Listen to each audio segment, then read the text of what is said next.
ভোর 6:30 যখন, তখন দেখি আমার মাম্মা পেছন করে ঘুমোচ্ছে, আর এই সুযোগে আমি টকিং ক্যাকটাসের গলা টেনে চিপে ধরে টকিং ক্যাকটাসকে খুলে বের করে তার টাওয়ার সব ছিঁড়ে ফেলেছি। ও মা গো, আমার মাম্মা তো ধরে ফেলেছে, আমাকে ক্যামেরাতে দেখছিল। এটা কি করেছো? এটা হ্যাঁ, এটা কি করেছো? কে মা, আমি এখন কি করি? আমি এখন ইনোসেন্ট মুখ করে তাকিয়ে থাকবো। কি বের করলে এটার মধ্যে থেকে?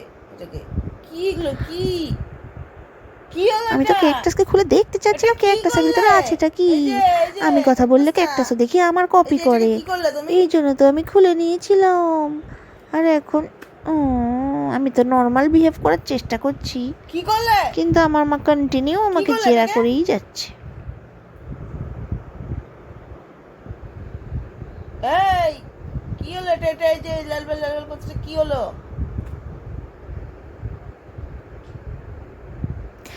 বেশি আর কথা লালবাল করছে বাড়াবো না, এটাকে? চুপ করে থাকি, আমি ইনোসেন্ট হয়ে বল থাকি। কি করলি এটাকে, বল। সত্যি কেমন হয়ে গেছে বকছি। ক্যাকটাসটা, ন্যালমেল করছে তো। আর তো কি খেলা হয়ে গেল? ফেলা এটা যাবে থেকে না। খেলছিলে তুমি সুন্দর আর করে, এটা খেলতেও কি বা হয়ে কে গেল? চায়? আমি তো ক্যাকটাস খুলে দেখতে কি করলে চেয়েছিলাম এটা? এর ভেতরটা কি আছে। তো ধরা পড়ে যাবো মা, বুঝিনি। এটা কি হয়ে গেল? ক্যাকটাসটা আর আওয়াজ করবে না। তো মাম্মার এত রাগ লেলবেল কেন লেলবেল করে হচ্ছে? দিল, তা সব আমারই বের তো করে দিল। ক্যাকটাস, আমি বুঝে নেব। কারেন্টের ও আওয়াজ তার করুক কি আর নাই সব বের করুক। করে দিল। তো মাম্মা এত দুঃখ পাচ্ছে কেন? ক্যাকটাস তো আমার খেলনা। কোনো সাউন্ড নেই, কিচ্ছু নেই, চুপচাপ। যাক, আস্তে আস্তে মাইন্ডটাকে ডাইভার্ট করে নিই।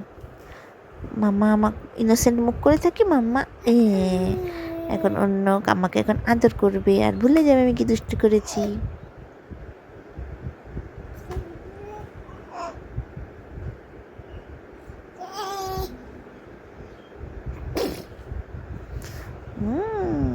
আমি হলাম কিউটের ডিব্বা।